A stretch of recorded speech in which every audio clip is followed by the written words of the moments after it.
Good, man. And you know, the funny thing is that I've learned to overcome it, and I've had a much I'm much more empowered to be myself now. Well, I admire that. Oh no, it's cool, dude. Let me tell you, it took a long time.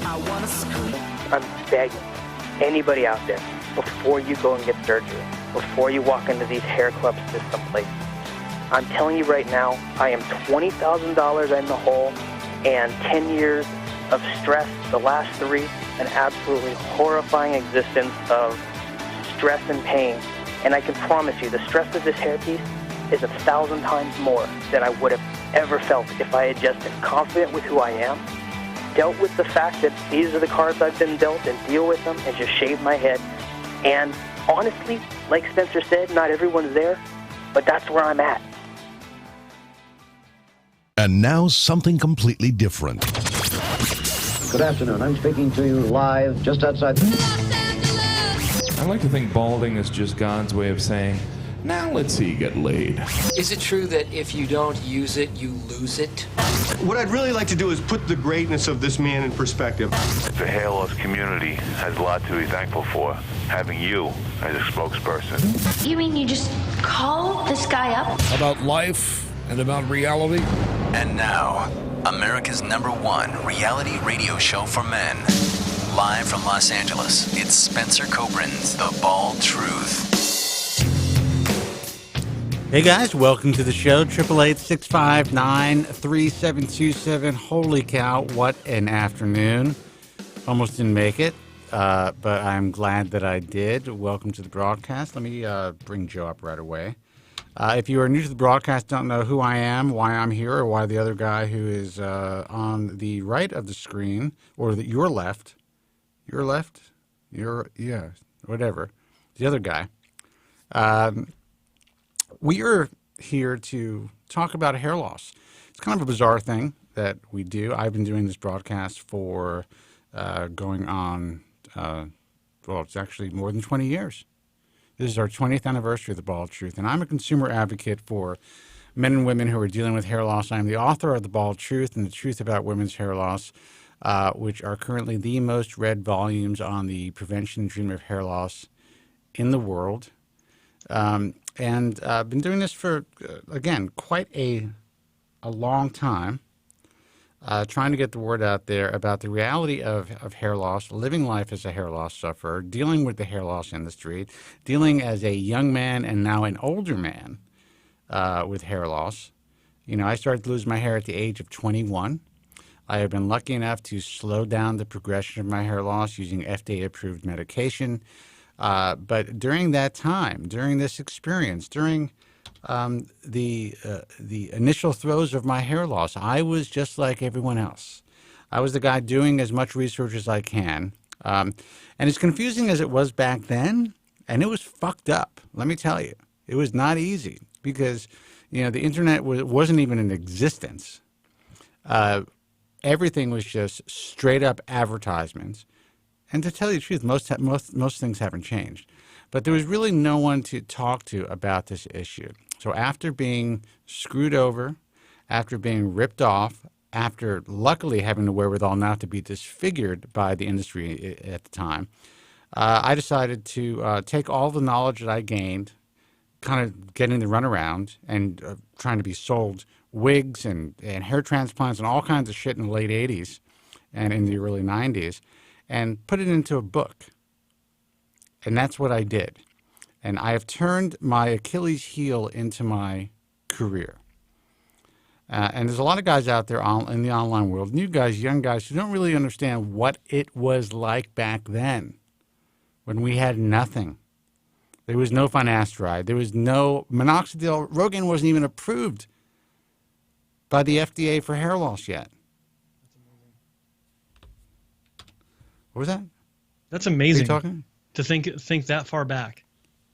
Rogaine wasn't even approved by the FDA yet. Up. That's exactly what it is, dude. Before a lot of these guys were born. I can give myself enough headroom in the shot. I rushed the camera in today. But anyway. It worked. It's fine. you know, all these guys that are complaining online, they have no idea what it was like. I mean, I was hanging upside down, rubbing cayenne pepper in my scalp. I mean, I was advised to do this by a doctor. Okay. I love cayenne pepper in my chocolate cookies. Yeah. Yeah. I mean, not on my head. Yeah, but that's the reality of where we were at. And, you know, listen, we're dealing with a crazy industry. We got the sad, you know, suffering hair loss sufferers who are just bitter out there, who, you know, will say anything, will regurgitate any bullshit that's out there, and, you know, guide people in the wrong direction. Also talk about, you know, the type of work that we do. And then we have the doctors who are against what we've done for so many years. And, you know, the industry, because we've exposed, and I've exposed the industry for what it is for so many years. So it's kind of like, you know, the battle is like, guys, I just want to make it clear that we're on your side. We're here to help you. So if you don't enjoy the broadcast, I would say change the dial, or don't watch, you know, this video, or, you know, the podcast, whatever it is.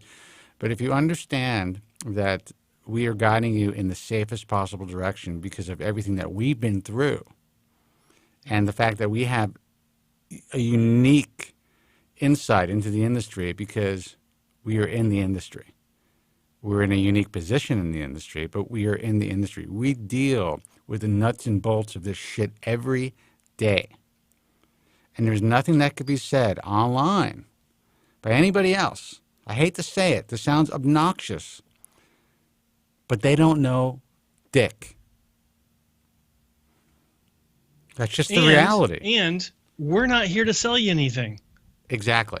We are not here to sell you a hair transplant. We're not here to sell you anything. Not medication, not lasers, not lotions. Not yet. Not nothing. Yet. When that happens, you'll know that I sold out, and I will be very open about that. I'm like, look, I'm getting old. I'm tired. I would like an extra few $1 million for my retirement, and I'm selling out today. You know what? That could be out there in perpetuity.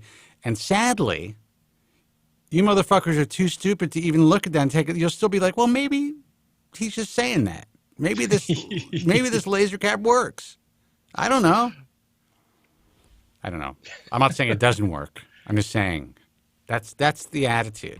I realized that a long time ago, Joe, that, you know, when I think about, and this is the reality, you think about the IHRS, you think about the numbers of physicians who apply every year, and if you added all of those guys up, just roughly, I would be earning about, I don't know, $45 million a year.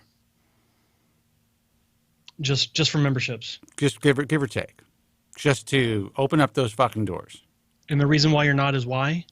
Is because we don't open up those doors. Well, that's actually what my late father would say. Exactly. Let him rest in peace. Yeah. It was more like, you're a fucking idiot. No one cares. And just take the money. Yeah.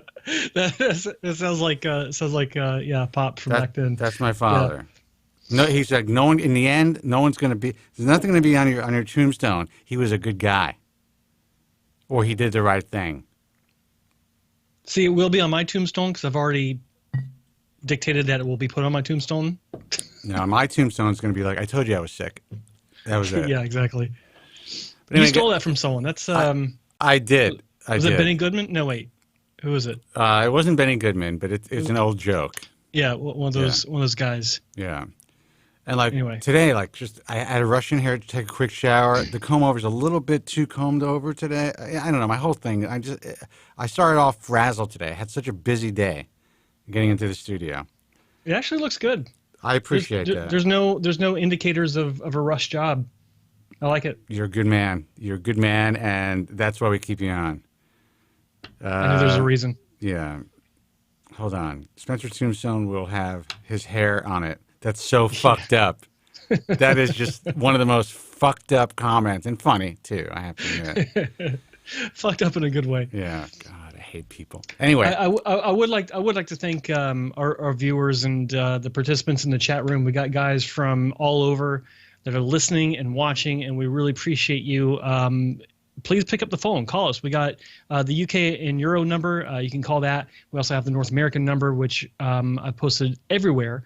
So if you got questions, want to talk about your situation, pick up the damn phone. Yeah, we got some calls on the line. We're going to take those calls now. So the phone number is 888-659-3727. Just kind of wanted to let the new guys know who we are, what we do, and understand, especially young guys, you millennials out there, these guys who are like in their early 20s, and you're on all these websites and you think you're just so informed. Believe me, I was the same. I was a kid once too. You know, well, yes, a long time ago. I understand that. That was quite a long time ago. But, you know, if you really think about the timeline of my work, I was a kid when I started doing this. So even you guys who are like 28, 29, who are still like spending all your time in the message forums and on, you know, the different social media outlets, bitching your life away as opposed to doing something with yourselves, I was published by that time because I was like, you know what? This is fucked up. I don't want to live this way. I got to figure out a way out of this shit. And when I did, I decided to do something about it. I wish more guys are truly proactive as far as, you know, just not just going out there to try to make a couple of bucks, which there's nothing wrong with money. I'm a capitalist. Believe me, I'm an entrepreneur. That's it. I like money, just like everybody else. But I see these guys are on YouTube. I'm like, Jesus, like the false hope that's being presented to these young guys, and they believe it. And they're mad at us because we won't agree with them or talk about RU58841, which we were talking about 20 years ago. And we want to talk about certain laser helmets. People are looking at it, so it's got new hope. Well, there is hope, I think. Let's take a phone call. 888-659-3727. Hey, man, you're on the air. Who's this, and where are you calling from? Hello. Hey, this is Eric. Calling from Memphis. Eric from Memphis. How are you, man? Hello, Eric. Hey, guys. How you doing? Thanks for taking my call. Absolutely. Thanks for calling. That's what we do. What can we help you with? Well, I was curious about your guys' experience, specifically with minoxidil Rogaine foam for the front of the hairline. Just curious about if you think it works for most people, because I know it's only approved for the back of the head. Essentially, my situation, I've been using the foam on the front of my hairline because I'm like an Norwood 3A, pretty much. Like the back of my head is pretty solid. It's thinning a little bit. So for the past 3 months, I used the foam on the back of my head and on the front of my hairline. And as of now, after 3 months of being pretty religious about it, the back of my head looks a little better, but the front of my hairline looks like kind of worse. And I'm 28. I was wondering, I'm just kind of curious if I should keep going with it, just kind of commit to it, or just stop altogether.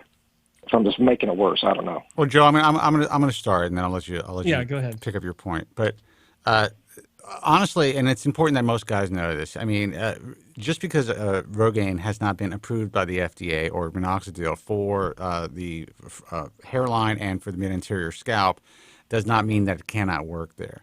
Realize that drugs, cost a lot of money for drugs to be approved for specific indications. And what they try to do is really just have a drug approved for as narrow of an indication as possible so that they could kind of get it on the market.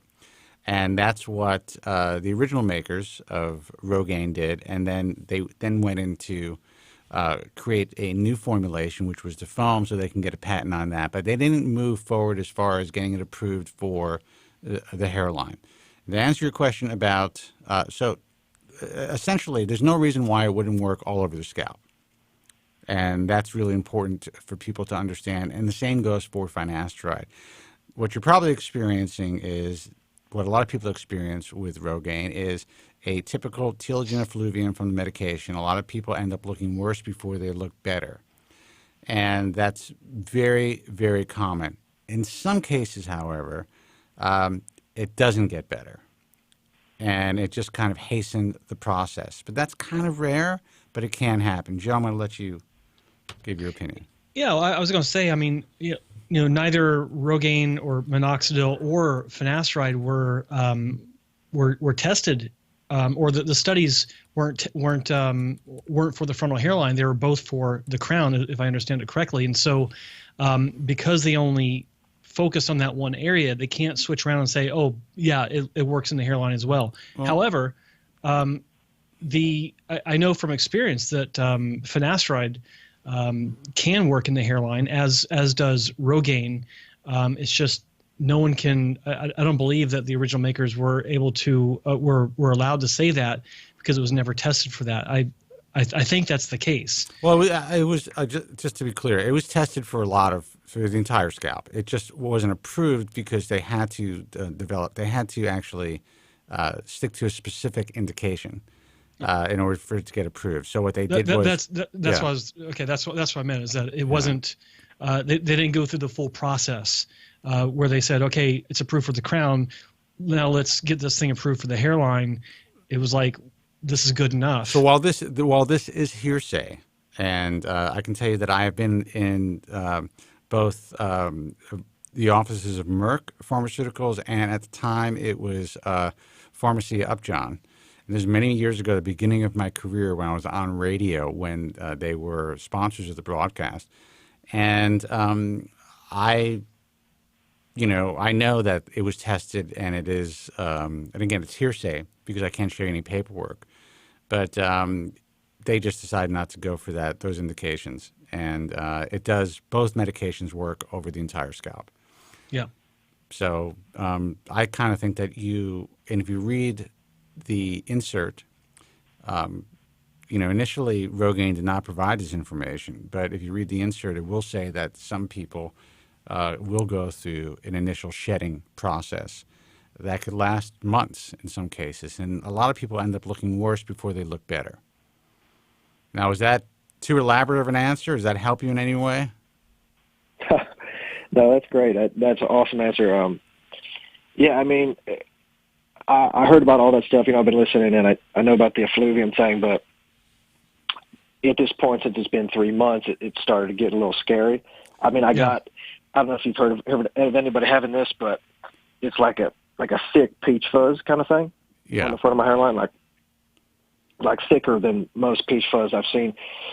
So I don't know if it was going to, could potentially that peach fuzz could grow into stronger, recognizable hair. Was the peach fuzz new? Is this new growth, the peach fuzz? Yeah, I mean, I would say so. It looks like strong peach fuzz. Okay, well, I think that's a good sign, and don't forget that you're talking about hair growing.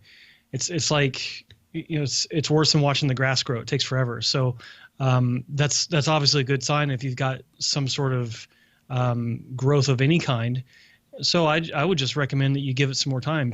Stay the course, keep doing what you're doing, and see how it works out for you over more time. Understand that if you decide to stop because you don't think it's worth it, that's probably a really bad idea, because even if when you're taking these medications, when you're taking minoxidil or finasteride of any kind, one of the problems I see when people are taking it is they stop it because they just don't see any sort of change, and so they automatically assume that nothing's happening. But what they don't realize is that many of those cases, it is doing something. It's hanging on to what they have. It may not be improving things, but it's holding things steady. And if you stop taking it, and this goes the same for minoxidil, if you just stop it because you don't think it's worth it or you don't think it's doing anything, that could actually throw you into a stronger telogen effluvium that you don't recover from, because what you're hanging on to isn't coming back. Gotcha. Yeah, Can you repeat that, Joe? That's a good point. No. Okay. Be careful. That's the point. Yeah, listen, it sounds like you're actually probably going to be a responder. And the problem is people are – a lot of guys, they go through an initial shed, they freak out, they stop, when in fact they would have done well. The truth of the matter is, the hair that you've lost from using – the product is hair that you would have lost anyway without doing it if you decide not to do anything. Now, it may not have happened as quickly. It may have taken an extra year to occur. But at least you're being proactive, and there's a possibility now by treating your hair loss that you could actually reverse or at least with minoxidil, you can keep it in an anagen phase longer once it regrows. And, you know, I mean, it will reverse miniaturization to some degree. That's the whole point of the whole vasodilator, but it really, you know, to keep it in anagen phase longer. I am a believer, and again, this is just my opinion, but based on a lot of experience, including my personal experience, that minoxidil really acts as a Band-Aid, and it could be very beneficial for some guys. Like it kind of was my bridge to Propecia, because Propecia had not been, or Proscar at the time, was just not known about. It wasn't available. It wasn't approved until 1992. I mean, I'm old, so I've been doing this for a long time. So you know, I didn't get my hands on it until 93. So for me, minoxidil was a lifesaver because it definitely slowed things down a lot. And again, I had to actually crush Longton tablets or minoxidil tablets, you know, and have it compounded in, you know, by a compounding pharmacy, because minoxidil, I don't think it was approved until 88, actually, as Rogaine. 86 or 88, one of the two. I think it was 88, yeah. Yeah. So, you know, I know it's, you know, it creates a lot of anxiety, and you don't know what to do. You're like, shit, maybe I better, you know, quit while I'm ahead. You're not ahead. That's the thing. Right now, you're kind of like in a real transitional phase where if you stop, it could fuck you up. And for some guys, if they continue, they could end up having, you know, a more rapid hair loss. But usually, that's not the case. So I would continue for a while. Yeah. And again, we're not doctors. This is not medical advice. It's just based on years of guys like you calling us and calling me and writing, and you know, a lot of people are just like, you know, I'm really glad I stayed on it because it benefited me a lot. Cool. I mean, yeah, right. It's just it's so hard to find any reliable information out there. So I really appreciate. But here's the thing: if you get fucked up over it, don't come back to me blaming me, because I'm just giving you. I'm just telling you what you know. This is the average response. You know, usually good responders are just like you. They have a telogen or they have an effluvium, and then they start to see kind of like a thickening or new hair growing, and then within 6 months, that hair that they lost starts to grow back, and then within a year, they're like, wow, I'm better off than I was before. Yeah. Cool. Yeah, I mean, that's kind of what I was looking for. I mean, because I know you guys you seem very, very in this thing, and obviously, so, I mean, and I also have, sadly, I have finasteride. Yeah, sadly. I mean, yeah, I mean, I have finasteride. I haven't started it. I want to see. I'm wondering if I was like, okay, maybe I should keep the minoxidil for a little while longer, and then start the medication, or if just start it right away. I'm not sure, so maybe I'll give this a little while and see how it looks. I would wait. Yeah, I would wait, because if you start taking the finasteride now, then and you continue on with the minoxidil, you have no idea one or 2 years from now which one is working for you, because you're already seeing an improvement that's going to continue to potentially get better on minoxidil alone. So you really don't know. I would wait a minimum of 3 more months, to where you're at 6 months with the minoxidil, maybe even 9 months. See how you continue with that, because you are improving with that, and then throw the finasteride in on top of it to see, you know, what you can get above and beyond your minoxidil use. In my experience, just talking with patients, it tends to work better when it's combined, or you tend to get better results when it's combined, especially if you know you're getting a result from one and then you add the other. It really does seem to help. Cool. Man, that's great advice. I think I will try that. Because, yeah, I don't know. I mean, like, if I started finasteride and then I started losing more hair, it's like I don't know which one would be causing, you know, the shedding or the, yeah. Exactly. So, yeah. Exactly. Yeah. Anyway, man, well, that's pretty much it. I mean, all right, man. Seriously, thanks for having me. Well, listen, really appreciate it. Good luck, and, you know, call back. Let us know how you do. I have a feeling that in a few months you're going to be like, okay, this was good. And call us back to let us know. I mean, give us an update on how things work out for you. I will do. Yeah, hoping I don't look like George Costanza, but I guess we'll see. So, well, I mean, it depends. Are you short? No, I'm pretty tall. Okay, so then you won't. Don't worry about it. Then you're good. All right, man. All right, take care. All right, bye-bye. Take care. Bye. 888-659-3727 is the toll-free number. Guys, if you try to call, for whatever reason you're not getting a busy signal, you're going into like a voice system, just keep calling, because that means that we're busy, and then you'll eventually come on. Hey, man, you're on the air. Who's this, and where are you calling from? It's George from Staten Island. George from Staten Island. What's happening, dude? No, not the music. Joe from Staten Island. Excuse me. My name is. Would you like to may reiterate it? My name is. Have you heard it? Excuse me. My name is. Joe from Staten Island. It's George from Staten Island. What's happening, George? Listen, we have to play it because Joe is just such a big part of the program for so many years, and he just decided to disappear because he doesn't like Joe Tillman. And I think maybe he thinks that I don't care about him. I think there's also he also thinks that you fired him. Let's not forget about that. Even though he didn't work for you, he thought that you fired him. Yeah. So. Wow. That's something. Anyway, yeah, two questions, man. Does anybody know the studies between the laser comb and the laser helmet? Which one was more effective? And the other question was, has anyone seen the fucking Avengers? I'm starting to think that you have to have a full head of hair to be a fucking superhero. Well, I mean, you do. That's just That's just a very sad. There was one bald superhero in that whole ensemble, and it is a woman.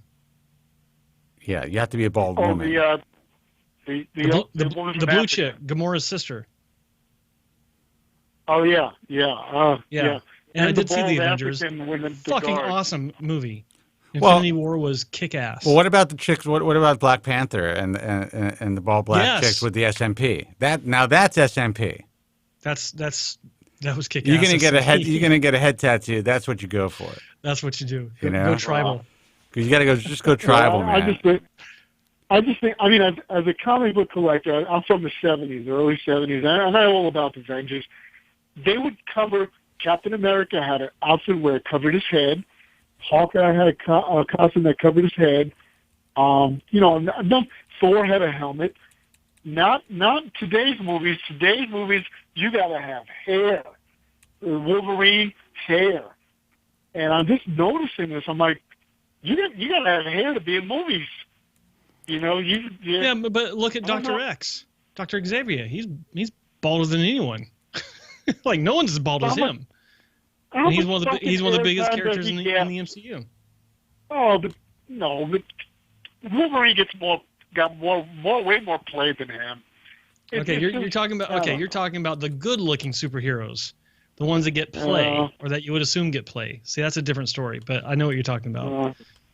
But yeah, I just see, like Joe, you mentioned a while ago. You said, "quote Hollywood doesn't like to see scalp." You are so right. Yeah, you're so right on that. How come no one's bringing up poor Vern Troyer? A fellow Norwood who recently passed away, Mini-Me. He was a movie star. Oh yeah. That's a shame. But that guy got laid. That guy screwed like Playboy bunnies. Yeah, sure he did. But he killed himself, didn't he? Yeah, dude. So a lot of rock stars who are fully formed, full height. They're not LPs with full heads of hair. With full heads of hair. Yeah, I don't know. But does anyone know the studies between the laser comb and the laser helmet? Does the laser comb help? I can tell you this now. The laser comb from Lexington International was the first FDA approved. I'm sorry. Thank you, Joe. Jesus, I hate when motherfuckers say that. The first FDA cleared medical, and I used I'm using air quotes because I'm using this term lightly. Jesus, I can't think. Anyway, so it was the first FDA cleared laser device for hair loss. Why was it cleared? Well, there were similar devices on the market for other applications, and it was kind of easy to push through. And what was interesting about that particular company is Time Magazine named that device a kind of a invention, one of the inventions of the year, all based on a very simple application. This is hearsay, but I was told by the founder of the company that essentially all they did was fill out a form for Time Magazine. Some editor thought it was a cool idea, and boom, it was Time Magazine's invention of the year in, like, I don't know, 2001 or 2002 or something like that. Something like that, yeah. Yeah. So, wow. As far as studies are concerned, I mean, in my view, all of the studies are relatively questionable. Most studies have been done on, using low-level laser light therapy for different indications. There have been studies done for hair loss. Usually what you see are macro and micro, or macro. What is it? Macro photography, Joe? Macro. Yeah. So, you may see some changes. Most of the before and afters that we see, I think, from all the companies are, in my view, again, this is just my opinion, not based on fact, they're all questionable at best. So while there are doctors who I recommend highly, or that I would like to work with, and who support our message, who utilize lasers in their clinic, whether it's they initially offered the laser comb, laser cap, whatever it is, I still haven't given it the thumbs up from the American Hair Loss Association, because while there's anecdotal evidence and there is some clinical data, it doesn't seem strong enough for me to be able to endorse any products or to even the therapy itself. Joe feels differently, I think. Well, I feel, look, I covered this extensively in Hair Transplant class number 6 here on this YouTube channel. And how do you even remember what class it was? I only remember because I shot another video about it today. Oh. Little clue there. Yeah. What we were talking about before. But yeah, the evidence is clear that it can help. But what's also clear is that it's not going to really amount to much compared to other options on the market. If you want to go completely drug-free, then sure, pick it up. It can't hurt, we think. There's nothing that indicates that there are any sort of side effects to be concerned about. Well, but there is a side effect of, there are some people who do complain of going through effluviums. Well, okay. I mean, above and beyond. Yeah. I mean, above and beyond anything that actually does anything for your hair. I'm talking about, skin issues or negative side effects that are outside the scope of what you'd find with anything that does anything for your hair. But Atilogen effluvium, sure, that can happen, and that's usually what you get if anything is actually starting to work. It's resetting the growth cycle, sometimes more hairs at once than we want, and so you can have a noticeable shed. Those hairs should come back with time. You know what makes me sad? As we go through the cycle. You know what makes me sad? It just makes me sad, and I don't know if anybody's really being helped from this stuff. But some guy in the chat just said he uses Theradome, 3 times a week, and I just see all these poor motherfuckers sitting in their houses with these fucked up helmets on. That's what I wanted to get into. Is the question from George is the helmet versus, I guess, everything else, right? Well, it's the laser comb. What makes sense is, as far as the comb is, it's as far as if you want to really get some sort of concentration onto your scalp, it's much better to have more diodes that are concentrating on your scalp. This is a theory, so all at once simultaneously, as opposed to using a comb that is shooting a laser and combing through your hair. So you have a constant concentration. Now, there's a couple of issues with that. If you have a lot of hair, you have to understand that light is going to scatter and reflect off of your hair shafts and off of your hair. It's not going to be able to fully penetrate. So how do you get you talk about mitochondria, and you talk about the cellular turnover, and you talk about all this stuff. How does the light get there if it's a guy with a lot of hair or a woman with a lot of hair? That's always kind of been my issue on laser, because I am in a position where before these helmets and caps and all that stuff were made available to the public, I could have had one of these devices sitting over my Barca lounger, and these big in-house laser hoods, and I could have just watched TV and had that shit, like those big dryer, those big dryer type things. And I was just like, I just don't see the evidence, because I would have. I'm not, I have no problem with that. Someone walk into my pepper on your head, so of course you would. But someone walk in my living room, what's that? That's my hair growing machine. It's magic. So. Well, I look at it like this, and back to the question, the helmet versus the comb. I think that the comb, potentially, because it's separating the hair as you wait for it, comb through your hair, it gets more of the light to the scalp, but it's such a short amount of time. Right. With each comb through the hair, I can't see it being as effective, and we're talking a very low baseline here, as effective as a helmet or a hat. I actually think that we should create it would have to actually be a very big type of device, but where air, just like when your dermatologist checks for skin cancer on your scalp, he uses a blow dryer, which that is the worst day of the year for me, by the way. Because I can't put any hairspray or paint on. I have to go there. And I'm just like, I bring a hat because I know if I walked out of there, my hair is just going to be like this. It's going to be fucking bald in the back. But something that creates wind, so their hair stands up and separates in like a big helmet. You look like a Jiffy Pop thing. And then the lasers could penetrate that way. You're laughing, but Joe and I are going to make millions on this. You guys are too funny, man. Hey, and on the funny side, did anyone see the movie The Shape of Water? I tried not to. It's all right. There's a bald segment in there. I forget the guy's name. He's a well-known character actor. He is bald and he wears a toupee, but the creature touches his head, and he finds out that it revitalizes his follicles and it grows hair. Yeah. And the other part, well, you just got to see it. I was cracking up laughing. I thought it was, for a balding man, I thought that was funny. Well, all you need is Creature of the Black Lagoon to touch your head, and you're good. Yeah, and that's what he looked like. He looked like a cross between Creature from the Black Lagoon and then the, I forgot the character's name from... The League of Black Gentlemen? Well, I was going to say Hellboy, his sidekick. Oh, yeah, that one, yeah. Yeah, same director, Guillermo del Toro's. That makes sense.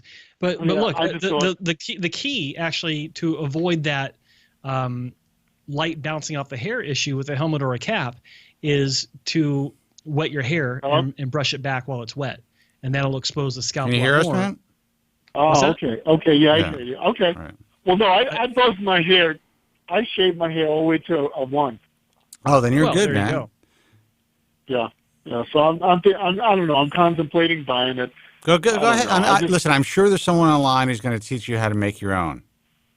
So you could do that. Yeah. I go on eBay if anything, but I don't know. You get homemade. You can get DIY PRP. There's a guy that's doing DIY hair transplants. Looks very interesting. No, I'm just, dude. First of all, let me put the camera on myself. That's just a joke, guys. Do not do DIY hair transplants or PRP. No. Yeah. Avoid at all costs. But I will say that of all the products out there, personally, I would be looking at a cap because I think the helmets make you look they look ridiculous. I remember there was one out there. I remember they got the model sitting on his couch reading a magazine, and it's got speakers built in. And I think the idea of a helmet. Look, they got caps.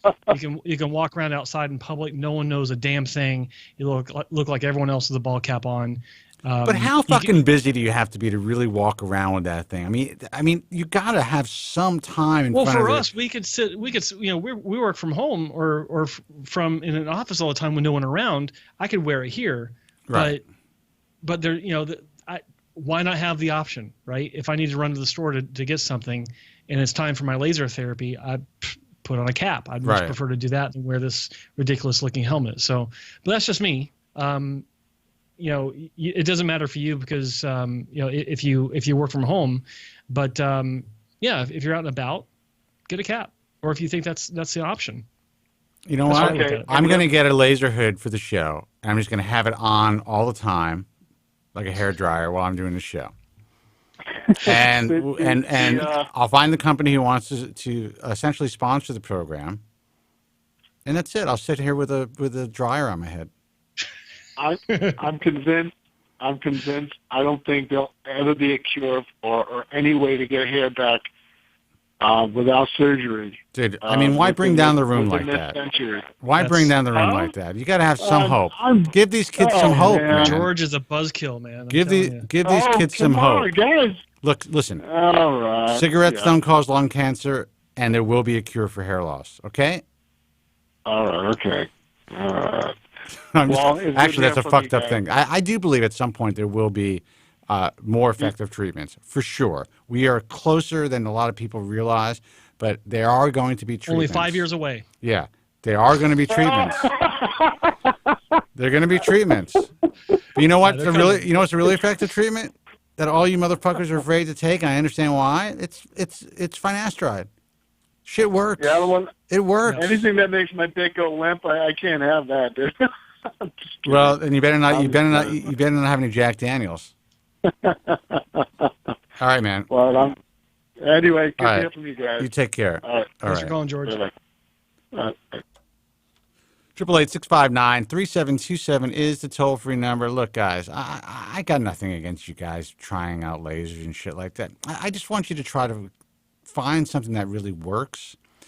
And I know, like, you know, we had Alan Bauman on the show the other day. He's a big fan of lasers, one of the original, you know, the OG laser guys, and everybody has jumped on board. And I know that Jerry Cooley has had some success with lasers, and some other really, really well-respected doctors who believe in low-level laser light therapy for hair loss. I've seen some pictures, you know, but it's so few and far between that's the thing to take away from this. I was going to say, it's like this, the video I was telling you about yesterday. I finally shot it today, by the way, right before we went on air. And that was one of my points is, you know, there are some photos out there, like good photos. By the way, did you get that information? Did you get that information? Because you were busy, apparently. Yes, okay. I did. Yeah. Right. I didn't want to disturb you. Dude, don't put the do not disturb thing on there. Just go offline. That's what's on yours. What are you talking about? It's been like that for 2 weeks. Really? Oh, you didn't know? I did not know. Fucking pot meat kettle. That is not nice. You're right. It is. There you go. Yeah. So what the hell was I saying? I don't know. So let's take a phone call. Yeah, the photos about the lasers. There's some great photos out there. And there's one in particular I saw where the guy sent me just to say, hey, look what it did for me. But these are exceptions, not the rule. These are, like Spencer said, few and far in between. You can't count on that kind of result. They are rare. At best, it might hang on to some hair. No, at best, you might get a little bit of improvement, but don't expect much. Look, this is not hyperbole. You know, if I made the decision, and I may make this decision one day, there are companies who have come to me and they've offered me a tremendous amount of money per annum to essentially endorse their product, to provide the American Hair Loss Association seal. More money than a lot of guys will ever make per year in their lives. Now, that is not, again, to sound... Is it up again? Not yet. Yes, there it is. Okay. Sorry, guys, you lost the stream for a second. That's fucking weird. That was a weird thing. Yeah, it was. But it's not. It's certainly not to say like, oh wow, look at all the money that I make. It's what, you know. And again, I do know that when I die, it's going to be like there's going to be a bunch of guys that'll be like, oh yeah, he really did a lot for the field, and then it's gone. It means nothing. So the truth is, my father's right. I probably should have taken the money because all of you guys are just walking around like idiots with these helmets on anyway. So why shouldn't I be getting paid for it? But exactly. But you know, I mean, there may be a day when I do, And that's just, if I see enough value and enough evidence and real value for the consumer, and maybe if something comes along that's going to be more reasonable as far as price, because we know how cheap these things really are. Most of them are made, even if they're assembled here in the U.S., they are very inexpensive. There's nothing wrong with making a good profit. You have advertising costs, you have salaries, you have all this stuff. You know, you got to have good margins. Yeah. But you know, I think it's ridiculous to spend $3,000 for some sort of a laser cap. I'm sorry. I would agree with that. Yeah. But I'm the same way as you. It's like if I see something that's worthwhile, I'll push it, but I'll tell people that I'm making a buck from it. Yeah. Because you have to. FTC demands it. Well, you do have to, and that's why I find it funny when people are like, "Yeah, you guys are just selling hair transplants. You're scammers. You know, no one knows that you're making money through this." And that's the most ridiculous thing I've ever heard. I know. You know, it's kind of like, dude, we know that you're some fucking either somebody in this industry, or somebody's just regurgitating some bullshit, or just some sad, bitter guy, some online guy who is in love with somebody in the industry that hates Joe or me. Probably Joe, but anyway. Probably me. Phone number is 888-659-3727. Dude, you got to embrace your haters. I told you that. I said when you started, it's only going to get worse. You got to enjoy it and realize that your haters help you earn and help you get your message out to the world. So keep it coming, guys. Hey, man, you're on the air. Who's this and where are you calling from? Hey, man, that's you. This is Ball Jerry. Ball J? Ball Jerry. Ball Jerry. Holy shit, Ball Jerry. Oh, my. Yeah. What's going on, man? I was like, because I had heard your show had been on more recently, and I was like, I wonder. I know it's on Tuesdays. I'll check it out and see if you guys are. But yeah, it was good, so I called in, and here I am. Wow. Here we are. So what's new? How you been? What's new, man?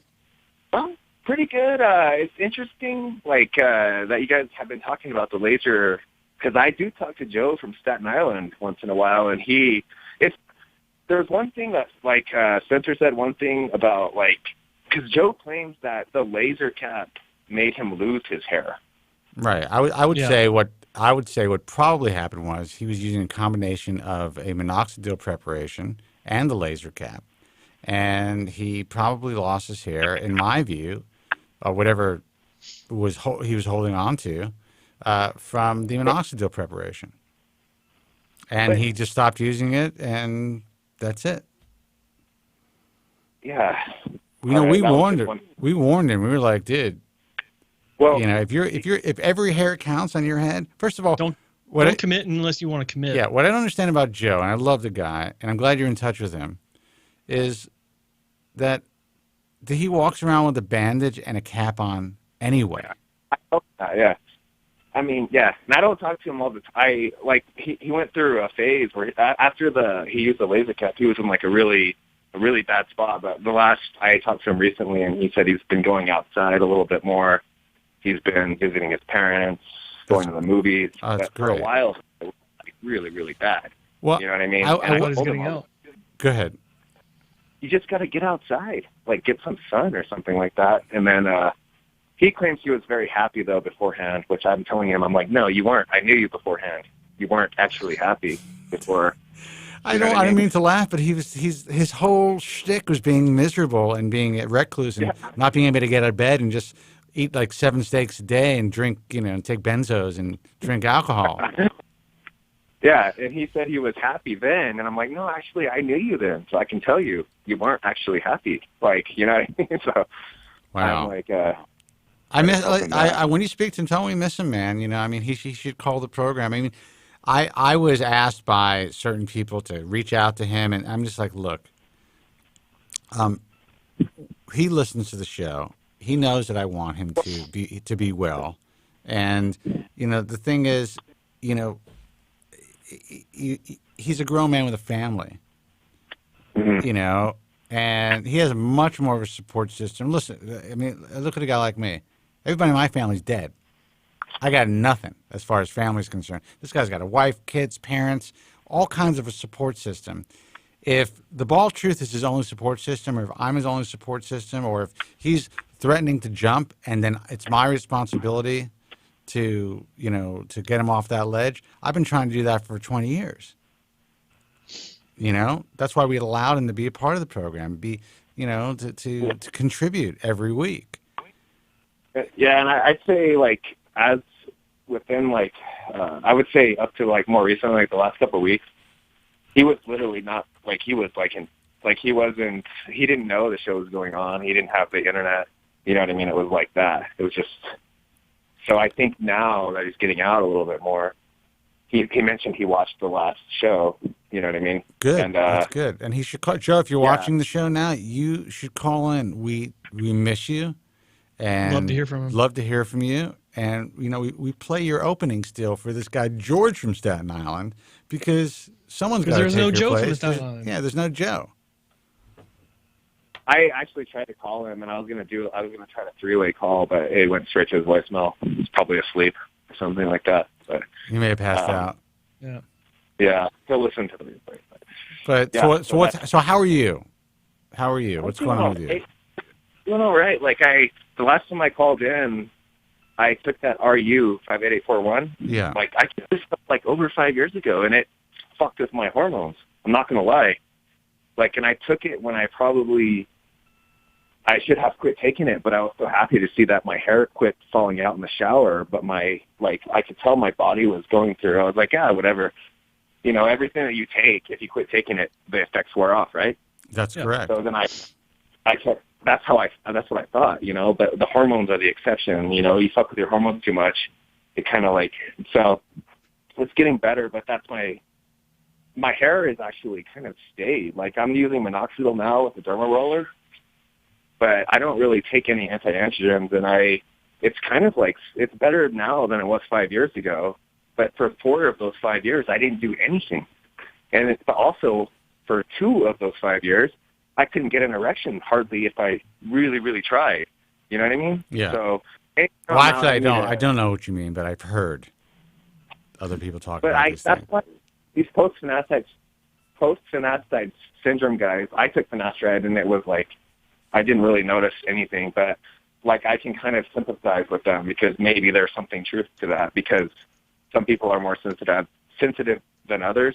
I believe there's truth to it. I believe there is a real subset. These guys are anomalies, and it's true. I mean, there's no doubt.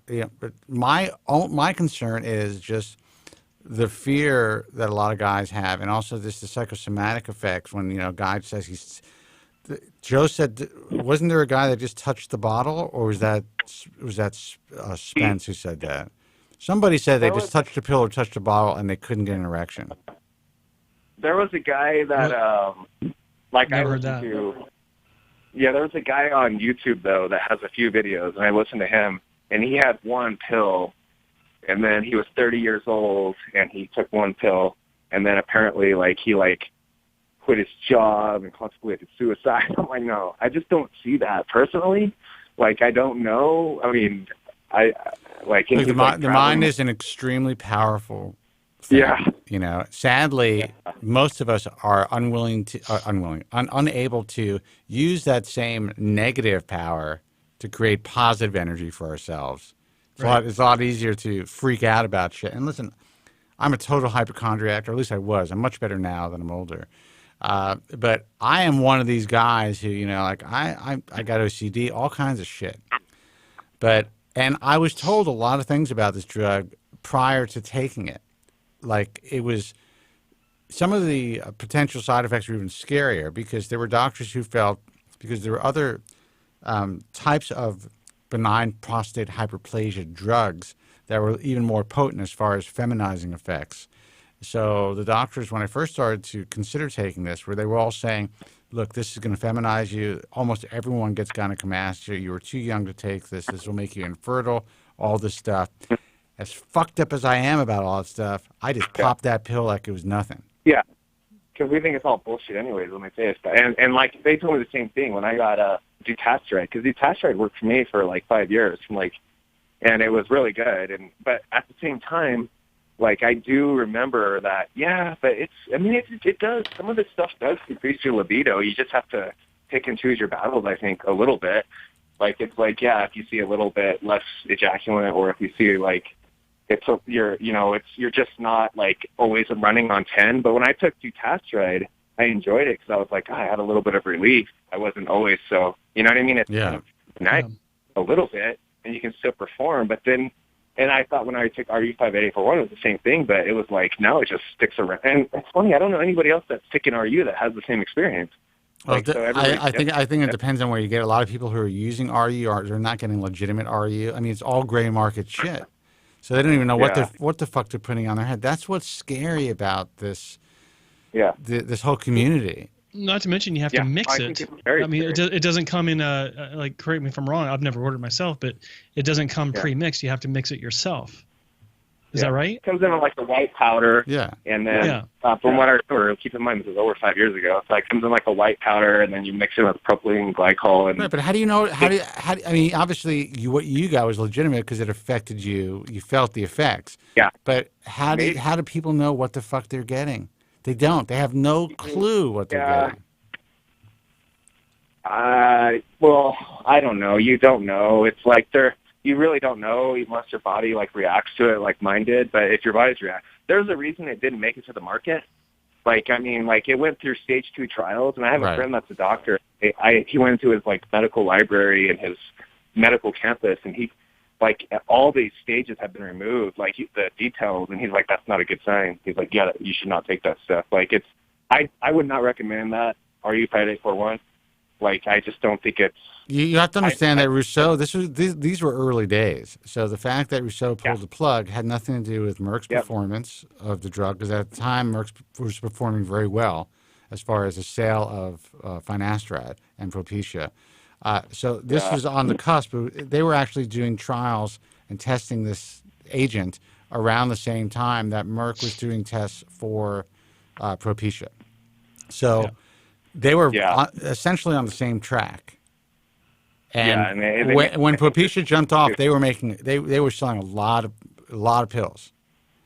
So it did obviously taper down because of all the stuff that started around 2004, 2005. Things have changed. But, yeah, so I would agree with your doctor friend. And I tell people all the time, there's no fucking way. And I've done some crazy shit in my life. Yeah. Like, if someone offered me, like, when I was, like, 16, 17 years old, they could hand me a button at a bar, wherever I was, and I would take it. Yeah. You know? You're like, fuck it. Yeah. Whatever it is. Yeah, sure, why not? And that's my mentality, too. And then I was like, oh, really? So things can have long consequences. And then, but, it's getting better. Like, I don't know. It's not, I remember the last time I was struggling, I called in, I was struggling with every time you, like, a post-op transvestite, you know what I mean? I had mentioned that. You were struggling with becoming a transvestite? I think you just dropped, your phone is dropping. No, every time I met, like, a post-op transvestite, I was struggling because it was like, oh, it's harder for me now to, like, feel in the moment. Right. You know what I mean? So it's like, it kind of like, even if you nail everything perfect with somebody, like, you made the perfect post-op tranny, you know what I mean? And then everything's going great. Yeah. And then you go, and then, like... Now, just so you know, guys you think that we're being trolled right now, we're not being trolled. This is his thing. No. He likes chicks with cranks who have the cranks cut off. Yeah. Post-op. There's a big difference. Post-saw, yeah. Post-saw. He wants post-op trannies. So essentially, he likes women who are born as men who have decided to do the full Monty. And that's your thing. Now, what do you think that is? I'm just curious, and I'm trying to figure it out, and I'm not trying to be funny about this. Basically, this is a person with a vagina, a man-made vagina. Man-made, yep. And feminine characteristics, breast implants, hormones, all that stuff, but who's once a man. What is it about that compared to a real, or I should say a naturally born woman that you and Joe prefer? I just find it interesting. I think Joe would agree, like, that's the best way to describe it. It's just something interesting about it. You know what I mean? But Joe and I are neither one of us are gay, though. You know what I mean? No, I'm not. No. Listen, I don't even understand. I understand homosexuality, and I understand chicks with cranks. That's actually I could actually understand that. What I'm trying to wrap my brain around is the just that particular brand of wanting to fuck this particular type of person because she's essentially a woman now. So it's like, what's the difference? I don't know. It's just something interesting about it. I think in general, like, I don't know. It's, I mean, what is... I want to know because if it's really good, maybe, I don't care. I'll do it. What do I give a shit? Well, I would recommend just checking it out. Like, I don't know that, like... I don't know. Is it like because you could talk sports afterwards? I mean, is that it? I don't know. I mean, it's just a thing. It's a proclivity. I think. I mean, everyone's got certain things about what turns them on. And look, for Jerry, I like female mimes. I don't know what that's about. Looks like a woman, walks like a woman. In some cases, sounds like a woman, even though isn't a naturally born woman. But something about it. There's something interesting about that. Yeah. I think we turns his crank. No, I was saying I like female mimes, and that's a weird thing too. So, just saying. Yeah. That was like a lead fucking balloon in this room, man. It really was. It really was. But no, it is an interesting question. But I mean, it's not my thing, but I understand how different people have different buttons that when they're pressed, it makes sense for them, right? And so I think it's cool that you're so open about it. I don't know if you're open about it in your day-to-day life. What's that? I don't go around telling people that in the grocery store or at work. Of course not. Yeah, you have a price check, and by the way, this guy likes post-op trainings. Yeah, you don't have a shirt that says I like post-ops? We'll get you one from the Ball of Truth. Dude, Johnny, it's always a pleasure talking to you. I'm glad that you've reconnected to the show, and I really hope that you guys... I said Jerry, right? You said Johnny. Oh, Johnny. Jerry. Sorry. Yeah. I am getting old. So if you can, when you contact Joe again, I'm sure he'll be in contact. He may be watching or listening. Have him call in. See if you can get him to do that. I will. If you guys have... Yeah, if the show's going on, the show's going on every week, every Tuesday at the same time, 5 p.m. Pacific, 8 p.m. Eastern, and we're actually going to be doing a second show that is going to be an impromptu thing. What you might want to do, just so that you're notified, is go to Joe Tillman's Hair Transplant Mentor YouTube page and subscribe. And this way you'll be notified when the show's live. You got to click the bell. You subscribe and then click the bell. It's a two-step process now. But yeah, you'll be notified. But same number for Joe to call in. Yeah, it hasn't changed. All right, man. Sounds good. I'll tell him. You guys, because you guys brought him up earlier before I even called in. So, dude, you know what I mean? We missed the guy. I mean, I don't know what his reasoning is to stay away. Some shit happened in his head, man. He was in some bad shape, kind of bad shape. Like he claims that when he used to be part of the show, he claims that he was very happy back then. And I was like, no. But then he actually did go to a place where there was no computer, there was no drinking. He quit the Xanax. It was it was just sitting. It was not good. You know what I mean? Wow. So I told him, you got to drink more. You got to take Xanax. You got to get in the sun. You got to go out. You know what I mean? But so he was in a very, very bad place. But I would say within the last couple of weeks, last time I talked to him, he said he was taking Xanax and drinking wine again. So I was like, sweet, good for you. You know what I mean? Well, at least we know he's healthy. Yeah. All right, man. Listen, take care of yourself, and I'm glad you called. And call. We're on every week, man. So. Yeah. All right, stick around. Good hearing from you, Jerry. All right, Jerry, take care. We'll talk to you. And next time, get a better phone. Does it not sound good? It's breaking up. It is. Oh, you know what? It's just today. It's something about the weather here. Yeah. All right, man. You take care. All right. Bye-bye. See you. All right. Okay. Phone number is 888-659-3727. Again, guys, we are here as long as you guys call in. So give us a call here, and we will answer your questions, talk about your concerns. We're going to take a quick break. When we come back, if all the phones are not lit up, I'm calling tonight. I'm going to get some early dinner and maybe a couple of drinks and have I got a buddy here, a childhood friend who is staying with us. And, why the fuck would I hang out with Joe doing the show when I could be out having a good steak dinner?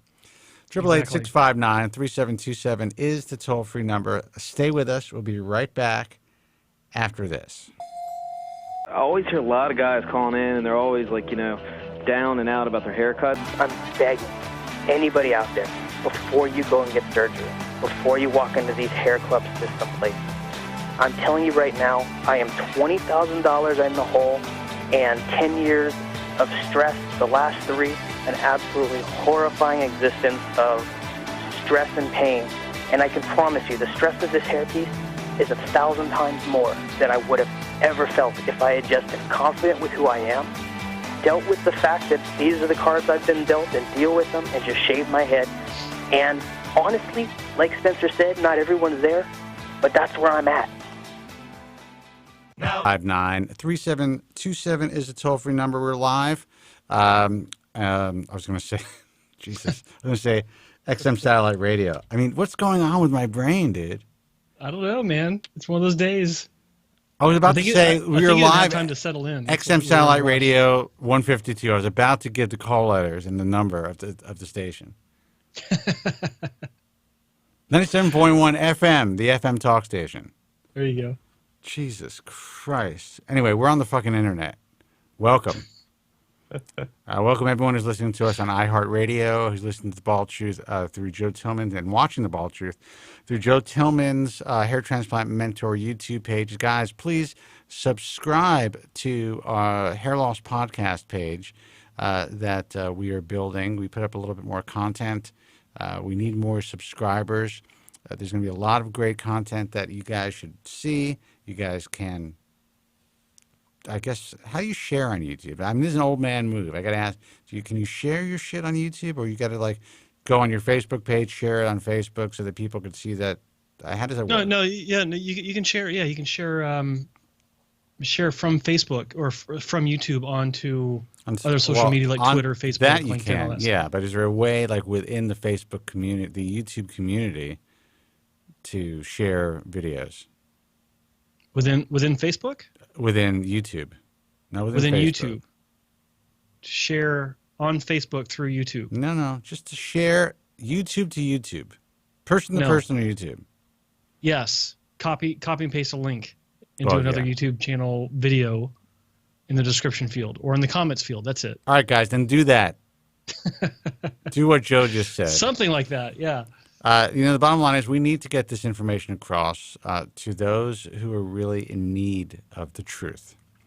And the truth is that most of the shit that you see on YouTube is bullshit when it comes to hair loss. First of all, no doctor spends their time making YouTube videos if they're not trying to get you through their door. Understand that. Now, that doesn't mean, this is point 2, that's a bad thing, because there's some good doctors who are getting some traffic out there and getting some information out to the public via YouTube. But just because they're the most popular, the most populated, the most subscribed to, on whatever the social media platform is, it doesn't mean that they're good. It means bullshit. It doesn't matter if they're on a cover of a magazine. It doesn't matter how many articles. I mean, there's just a plastic surgeon. She's a nice-looking woman, and she's developed a very successful practice. And I see all these photo shoots and these red carpets things and all these sexy photo shoots with her, the big syringe and all this shit. And so the world gravitates to that shit, thinking that she is the best. Now, I'm not saying she's not great at what she does.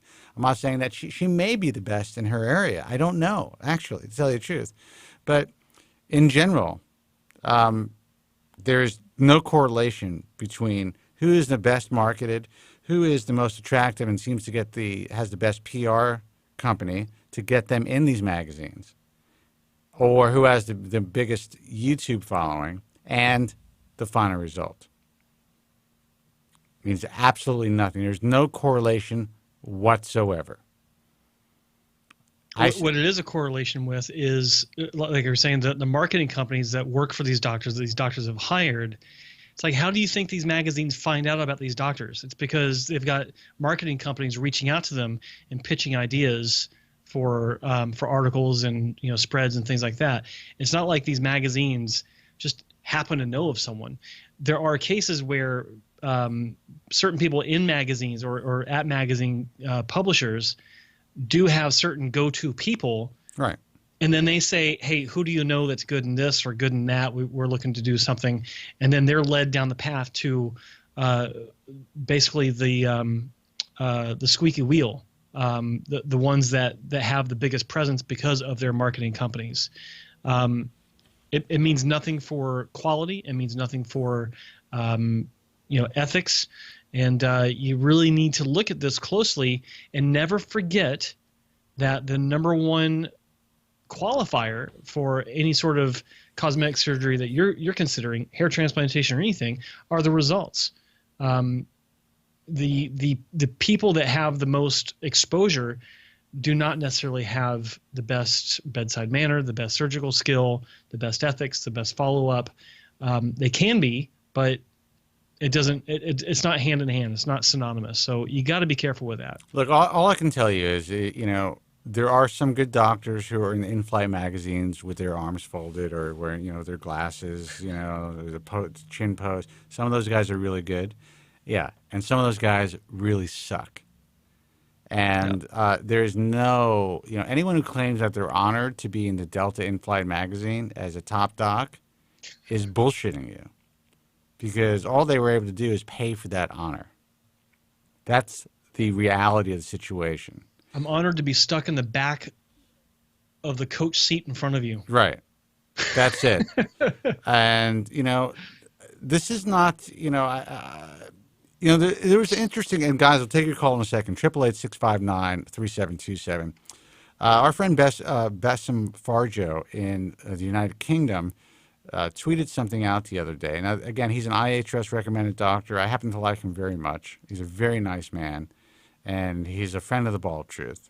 Supports what we do as much as we support, his philosophy. And he tweeted out that there was a BBC special report that investigated I'm not going to name the companies, but investigated a lot of online review companies and saw how easy it was to actually purchase 5-star reviews, whether it was medical stuff, whether it was selling a product or service, books, all that stuff. And he wrote something, and I don't have it in front of me, to the effect of, tweeted, I always suspected this, but here's the evidence. And I'm thinking to myself, wake up, dude. You've always suspected it. We've been talking about this for fucking ever.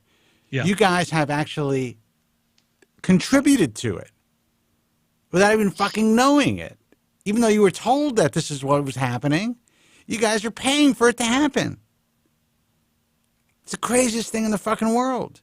And I like this guy. But it's that whole go along to get along mentality. And the reason why these things have evolved, now we started very early on. At the time when things started, reviews were all on the independent online message forums, at least in our field. Yeah. And anybody could write any kind of shit. I was the only one who had the fucking balls to say, you know what, we can't allow this to happen because this is all bullshit. All of these comments are nonsense. We have no idea where they're coming from. Anyway, I just thought that tweet was funny to me. It's like all of a sudden, after years. It is funny, but at the same time, with all due respect to Dr. Farjo, I know him too. I mean, I agree. He is a really nice man, does some solid work, obviously IAHS accepted member, but it's this kind of observation that makes me scratch my head and say, why haven't you noticed this before? We have been talking. We've been talking about this for years. Listen, anybody who is dumb enough, and I'm looking, basically, the world it works by attrition at this point, especially with the online world.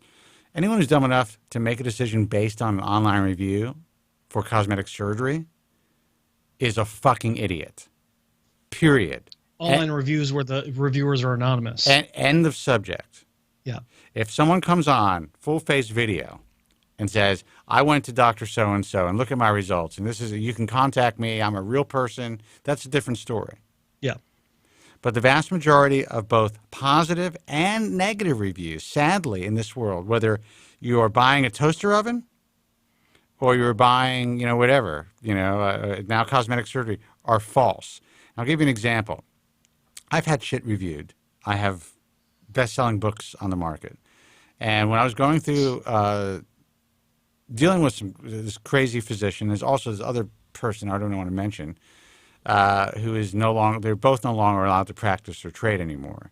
But they decided to write some online reviews for The Bald Truth, which I never really followed up on. Someone pointed something out today to me, which I thought was funny. So I brought my ranking down from a 5 to a 3. Doesn't make a difference anyway. I've sold so many of those books. If anyone's stupid enough to buy the book now after 20 years, then, and it's still selling, just to tell you. It doesn't matter because they read these reviews. So basically one person writes a review, and I actually know who the person is, basically saying all Kobren talks about is witch's brew and some other thing, and 20 pages of the book were missing. And then there's another review that's similar to that. And then one review says, why would you listen to a guy with, such fucked up hair who's 50 years old and thinks he's cool and he's not cool, all this stuff. And now, those are very obvious reviews. So anyone who reads that realizes this is a guy with a stick up his ass. That's awesome. But that's just visible. So part of me left that on there to use as an example of what people do. Now, in the real world of reviews, and that's this guy's outer space sick world, and that's why I kind of allowed it to stay on there. The reviews aren't that obvious. Right. And there are companies, I can contact a company right now that I'm aware of, and I can get as many reviews as I want on Amazon, pay that price. These guys will be they'll be verified purchasers, and that's it. It's simple as that. I don't need to sell anything, so there's no reason for me to do that. But the same goes for, I hate to say it, I might even mention a site, mainstream cosmetic surgery sites and message forums are one of the most dangerous places to get your information.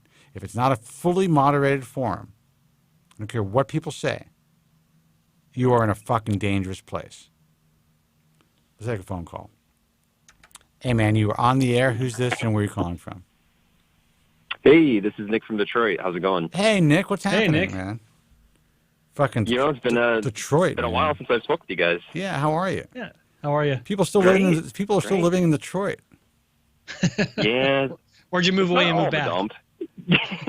No, listen. I'm still here. I was thinking about I could buy a town there for like a couple $100,000. Exactly. We could start like Baldville. That'd be fucking awesome. Baldville. Just like we'd have like it would be like just full of hookers and balding guys. We'll make like a retreat. Anyway, go ahead. That sounds like you got a game plan. Yeah, I think it's a good actually, idea. I just want you guys to know that I've been spreading the message around as well after listening to you guys. I had a friend's younger brother. He's a little bit younger, around 24. I mean, I'm not too old myself. I'll be turning 30 this year. But wow, I guess this is something I've never really realized it until after listening to you guys, how much hair loss really affects people. And dude, look at me. Look how affected I am. I do this for a living. Yep. And that's the thing is after speaking to him, I told him too, like, one, stay the fuck off of any type of thing from like things on YouTube, because he's gone down that route of trying to do anything and everything to save his hair. And I told him the first thing you should do before you do that is, one, to listen to you guys and call in, and two, go in preventative But if you're going to do it, try to do something like, Propecia. Maybe the topical if you're concerned. Microdosing it if you're concerned. Like what you guys said is then doing like maybe a Monday, Wednesday, Friday. But I said the last thing you should probably do is a freaking hair transplant. I mean, that absolutely he's last so young. thing. Yeah, well said. And that's the thing is the marketing that is going, especially in our area, that I guess I've noticed from like a kid and to now. I mean, holy shit, they're hammering the living shit on like every day when I'm driving to work. It's like, are you a man with thinning hair or balding or this? Well, I gotta tell you, we'll give you a full head of hair. That's actually a market that you want to buy airtime in because it's so fucking cheap. So, I mean, all the hair guys are going to be buying airtime in the Detroit area. And, I mean, radio's dying. I was on an FM talk station in Detroit that actually the signal went up. A lot of people from Canada used to call. And I remember I was brokering time. And I remember how cheap 2 hours. I couldn't believe it. I'm like, are you kidding me? I was able to sell it for like 30 times that. And this we're talking about 9 years ago. So, you're going to get the lowest common denominator of advertisers on the radio, and it's going to be hair people. Yep. And the thing is, too, is I was trying to explain to him as well, because I actually had a friend's dad who's involved into Photoshop. That's the thing is he knows one of the guys that's actually from the picture, and he said, well, first of all, that guy's had multiple procedures, which you're not being told about from the picture. Yeah. And it's like, oh, look, this guy had a procedure, and it's like he's had 3 of them. And, and at the same time, the kid thinks that, his progression is way, way worse from what the other guys is. And he's thinking that it's a quick fix. Like, you can just go in and, like, bada bing, bada boom, this is done. Like, it doesn't work like that. It doesn't work like that for anybody, actually. And unless you're extremely fortunate and all the stars are aligned, you are the perfect storm. And that's possible that one procedure can get you to where you need to be, at least for a short period of time. But once you go down that route, that's it. Once you are cut, you are cut.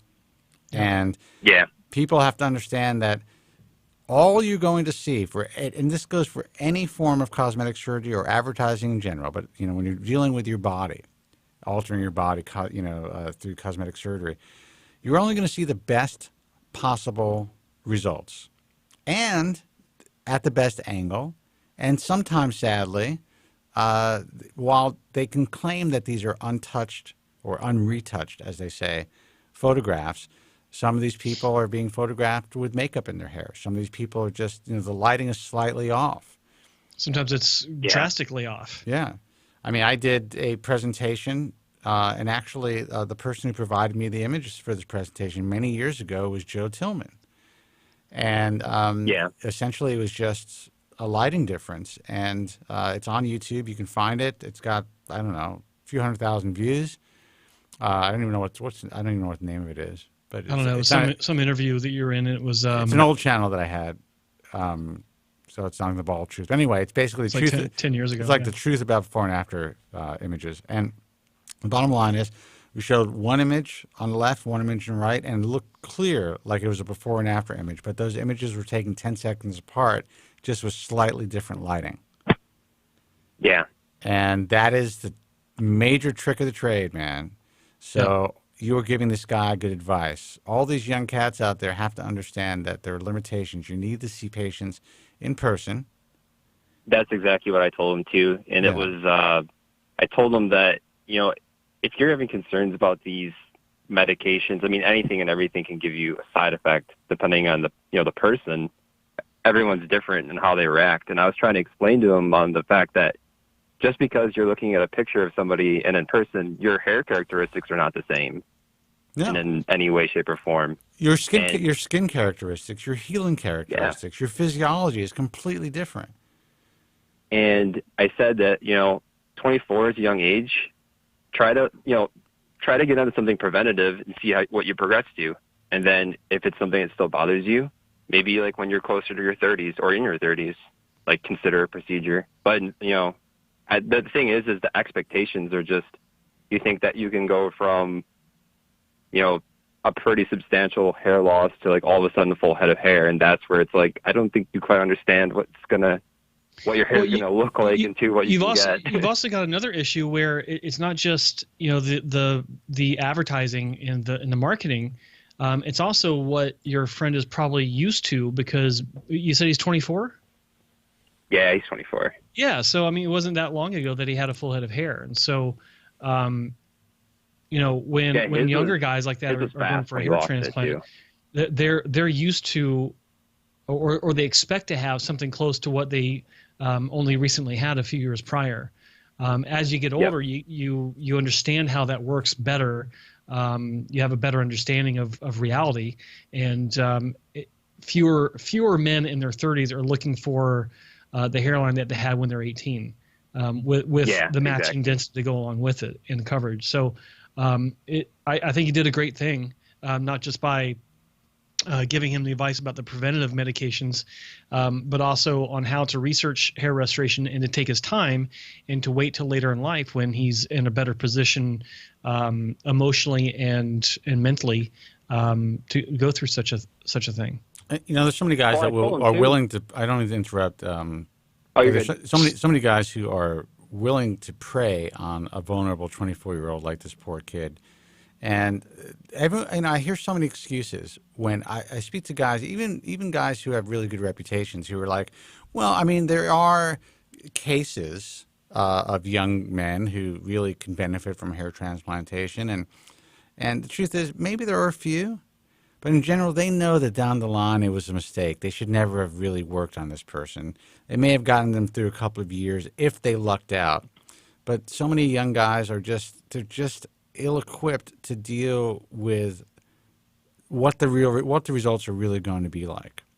The best result is still, it could look natural, 100% natural, but it's still not going to look like your hair used to look. You just can't get that back. That's gone forever.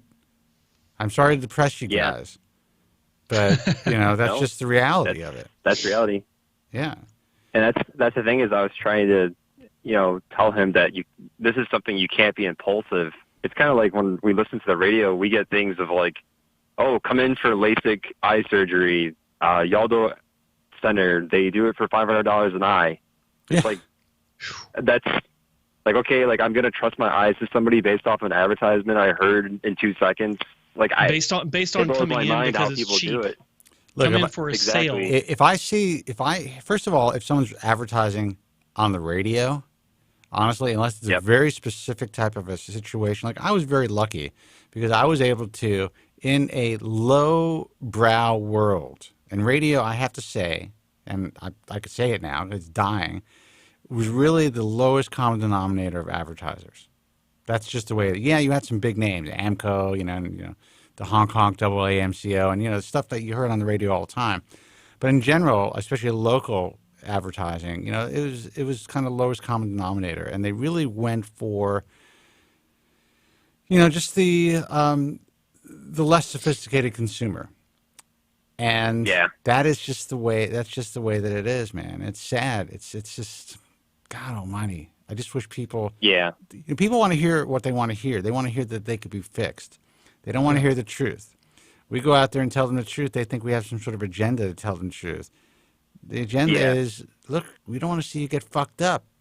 And it may suck. He's 24 years old. His life's not going to be easy if he doesn't like dealing with hair loss, and most guys don't. It's not going to be easy, but he has to either come to terms with it in some way, or like get some cool hats, work hard, make a lot of fucking money. I think I think he'll be fine. I mean, he looks decent with his shaved head. The thing I don't like is the videos that he watches on YouTube like some of these pieces of shit are making claims that like, oh, this product does this and this, and they're lying the fact that they did get a hair transplant, but they're not saying it. Yeah. And that's where it's just, to me, like, you want to talk about being dishonest. It's like, you like see a guy that had no hairline, then magically it shows up and all that, and oh, this product did that. It's the Wild West now, just like the forums were years ago, because it's free. It's free advertising. Yep. And you've got a lot of guys on YouTube right now that are, some of them have, very good intentions. Some of them don't. And the problem is that a lot of the guys out there that are giving out this information, whether it's for, altruistic reasons or to make a buck, a lot of it's wrong. I actually made a video today. I haven't edited it, so it's not uploaded, but it'll be uploaded in the next couple of days about the cure for hair loss. Some dipshit was saying he's found the cure for hair loss, and he's got this list of ingredients that everyone knows about. He's calling it the cure for hair loss, and what he doesn't realize, or maybe he doesn't give a shit, I don't know, is that some of the things that he's talking about are actually not good for you and can be harmful. And it's this kind of thing that I think is helping to push the level of information, or the quality of information, backward, just like so many other things that are also doing it. Well, here's the thing. We're going to take another call, but I absolutely appreciate you taking the time to call in and tell and spread the word and let your friend know what reality is. Turn him on to the broadcast. I just hope actually, that he had a question for you guys. Yeah, what's that? This is actually an interesting one. I'll hang up after it though, but that's fine.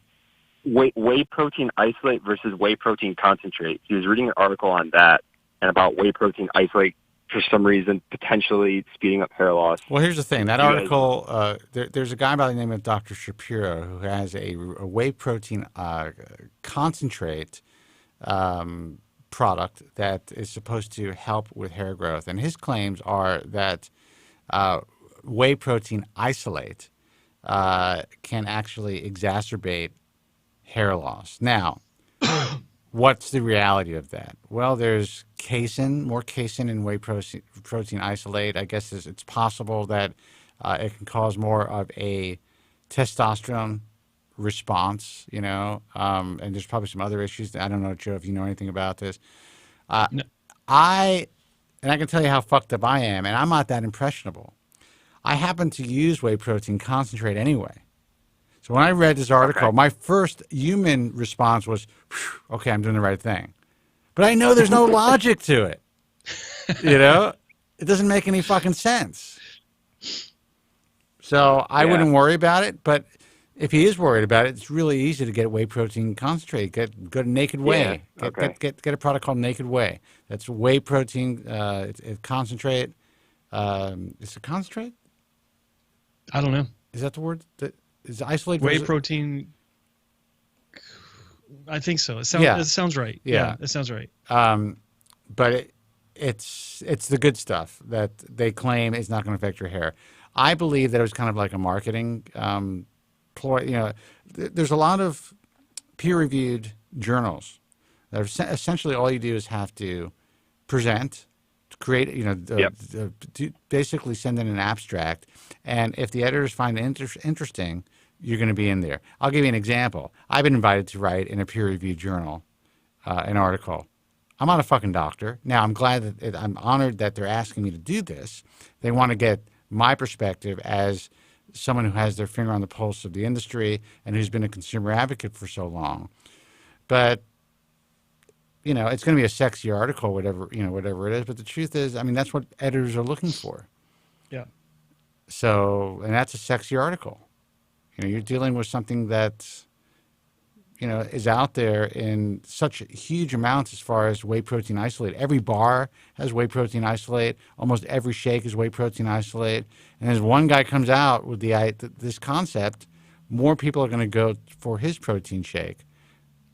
Because I thought there was, I want to say that I thought I read something about isolate protein actually contributing to hair loss in some of these, on these forums where they're talking about, it's like these weightlifting forums and stuff like this, where they're talking about isolate protein actually causing hair loss in some of the users, along with was it keratin or creatine? Creatine, yeah. Along with that. So I have seen other obviously not scientific, but anecdotal evidence. The only time I started to see it after Shapiro came out with this product. Yeah, and it's Larry Shapiro, not Ron Shapiro. Yeah, Dr. Larry Shapiro down in the Miami area or Fort Lauderdale area. Nothing wrong with the guy. I'm just saying he has this product, and he started selling this years ago. It's been over a decade, I think, maybe less, but close to that. Close to a decade, yeah. Yeah. So this information goes from person to person. Joe had asked me about something that he read on a website about some specific information about a specific remedy. Let's put it that way. And I had written this in my book, and I forgot because I don't recommend this stuff anymore. So he repeated something to me last night that actually was completely lifted from my book that I didn't recognize. But that's how the information gets out there online. Yeah. One person reads it or hears it someplace in an article. It could be at the fucking Huffington Post. And then it just goes from person to person to person. And all these articles seem official, look official, and seem like they're coming from legitimate sources when, in fact, it's just regurgitated information that could or could not be factual. Anyway, a long answer, but the truth is, if he wants to continue to use the stuff, if he feels better using the concentrate as opposed to isolate, then why not? Go for it. Yeah. Yeah.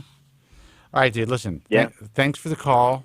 Keep spreading the word, and call us back. Let us know. Tell him to call. Yeah, he needs to call us. I will actually.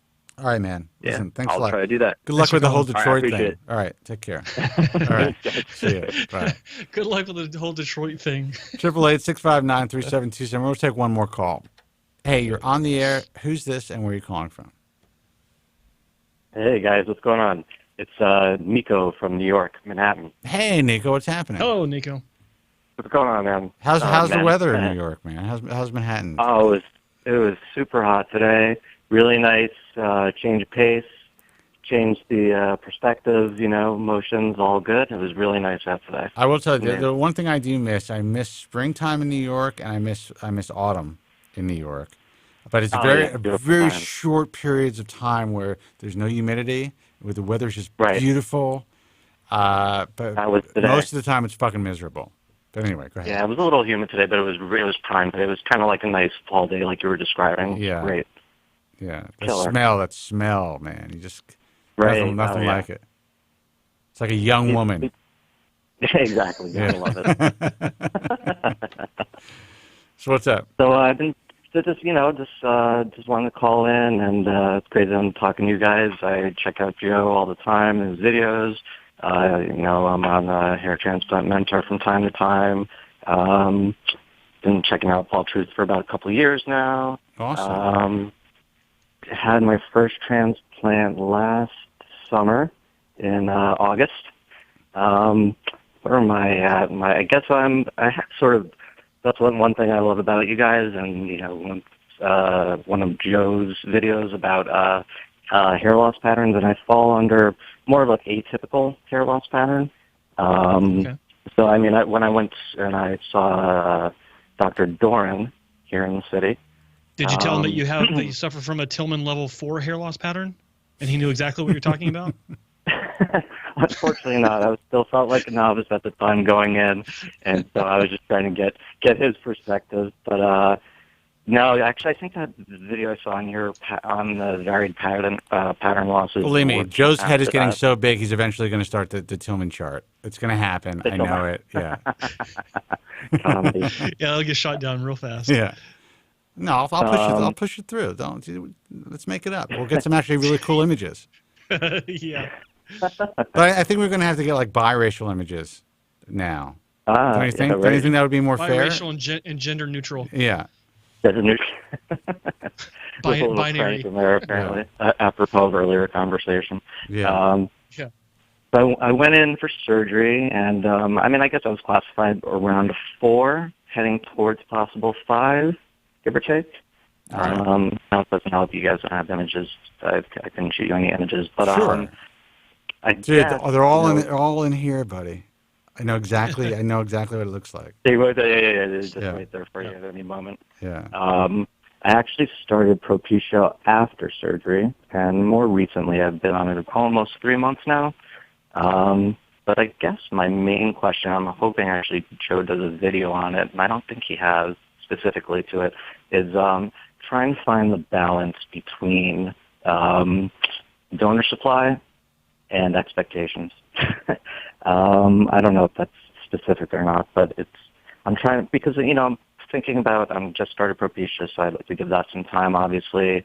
Because my pattern's atypical, I'm hoping to stabilize, of course, but I'm planning on concentrating on the crown for the second surgery. And I haven't made a call yet on who or what, but, I was very happy with the experience. With Dr. Dorn, I had some shock loss. It was spring, so I guess the main goal at the time was to establish, a hairline, and then sprinkle some across the top. Now, did you tell us your age? How old are you? Oh, I'm sorry. Yeah, I'll be 44 coming up in July. Oh shit, you're old as fuck. So how many grafts did you get? I got about 2,300. 2,300 Norwood 4, and this was put in the front. Yeah, the thing is, I would leave the crown alone if I were you, but go ahead. I'll let you finish your thought. Okay, yeah. So I guess that's part of my question. I have several questions. I don't want to take up your guys' time too much. And we're gonna call it a night after you. So. Okay, right on. Yeah. I guess my whole thing is I'm trying to find that balance between, since I've established a hairline, I would eventually, as not the whole hair greed thing is to eventually go back into the areas that were shocked just a little bit, just as touch up. But I think for me, it's trying to find balance. If I go in for a second surgery, to continue on that sort of path of, because I know I'll need multiple surgeries. At least we'll see how Propecia goes at least, but trying to figure out if I should go with those smaller. I know, like you said before, Spencer, that 23 at one point would be considered a mega session. Yes. And for me, I'm wondering if I should keep going because I have the atypical sort of pattern. There are some features that are weaker than others that would fall into more fictitious. I can't even say the word. Fictitious. Fictitious, yeah. And so I'm wondering about just trying to figure out my plan. And I know it's about due diligence and taking time and not rushing into anything, but I'm wondering if sticking with procedures of that size is a way to go. Well, Joe's chomping at the bit, so I'm going to let him answer. Well, I was going to say, it's like, you said you had your surgery 3 months ago? No, I had last July. Last July. And then when did you start Propecia? About 3 months ago. Okay, all right. So you don't have a plan right now. You're except to wait and see what Propecia does for you. Because I do. My plan was to go back because I do want to hit at least. I was thinking about the crown until Spencer just said what he said, but possibly hit past the hairline for sure. The crown is what makes me obviously my most self-conscious. Sorry, but go for it. Whatever you were going to say. I was just going to say it's like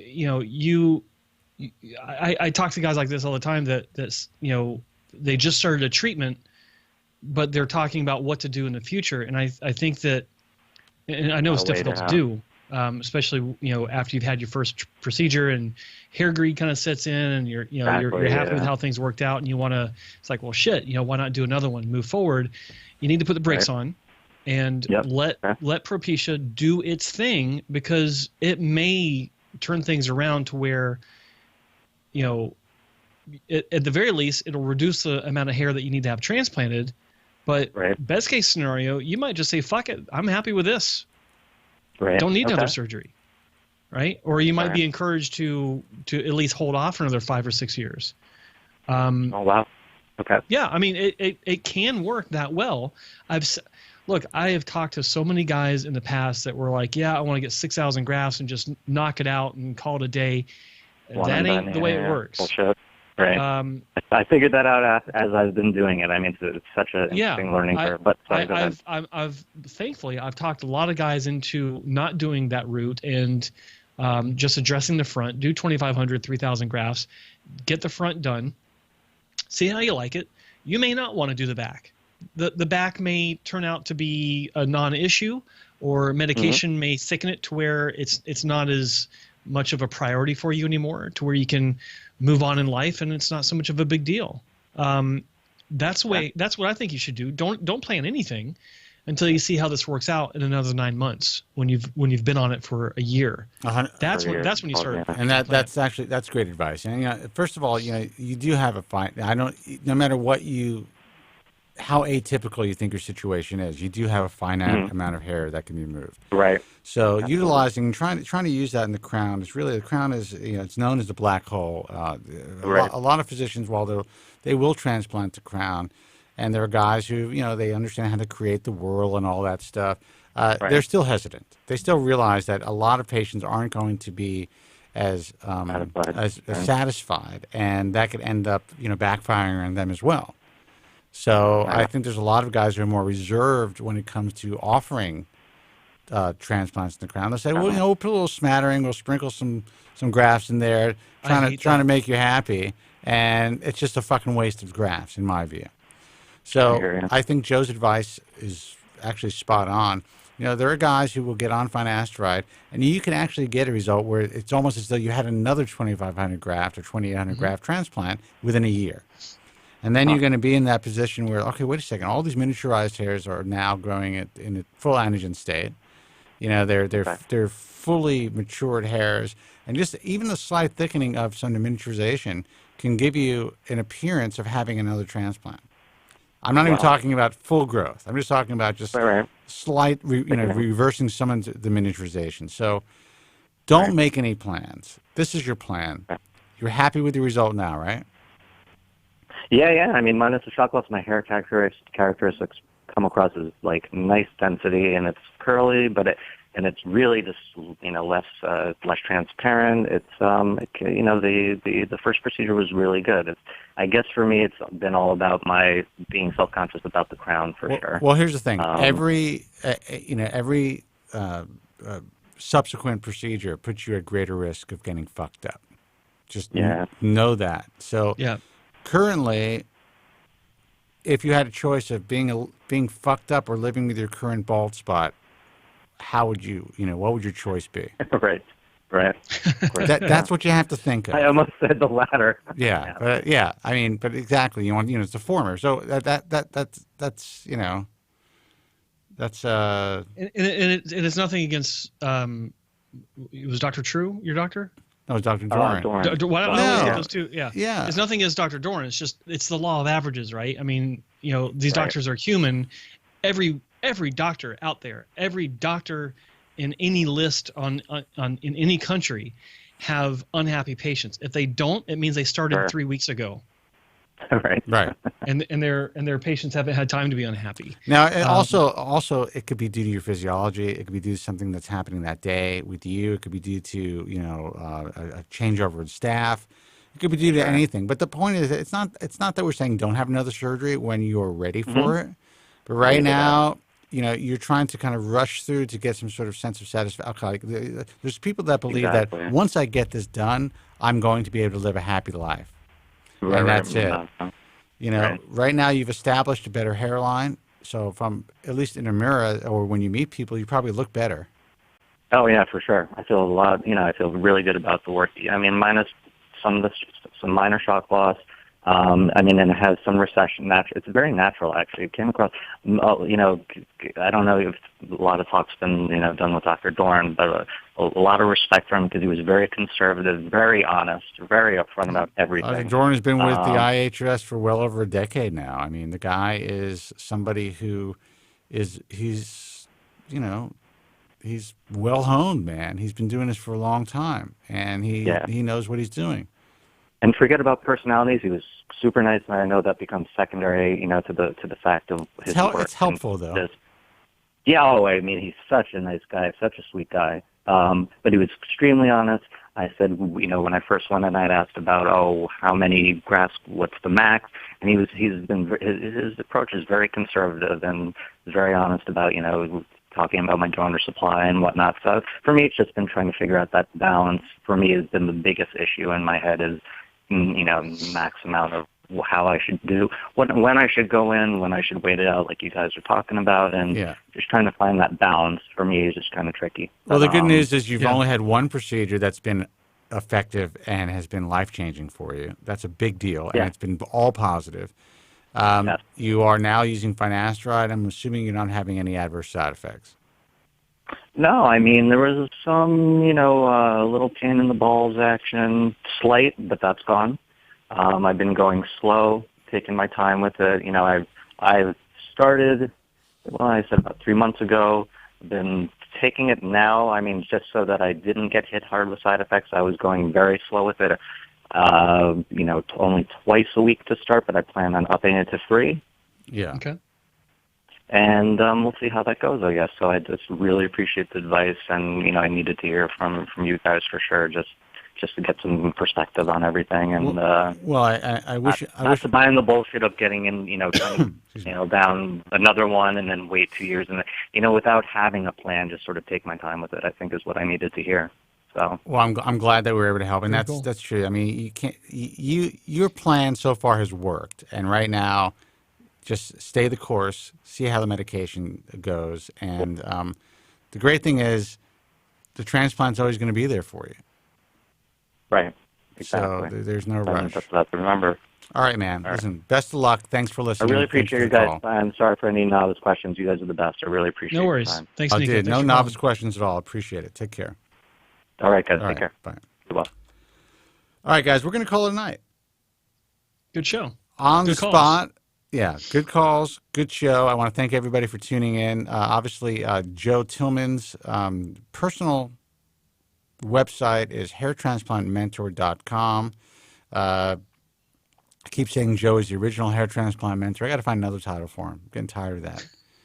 Me too, Yeah. actually. But, Joe Tillman is Joe Tillman. Joe Tillman is a guy that went out there and, literally exposed his pain and his tragedy and his triumph over, that was good, actually. I got to write that down.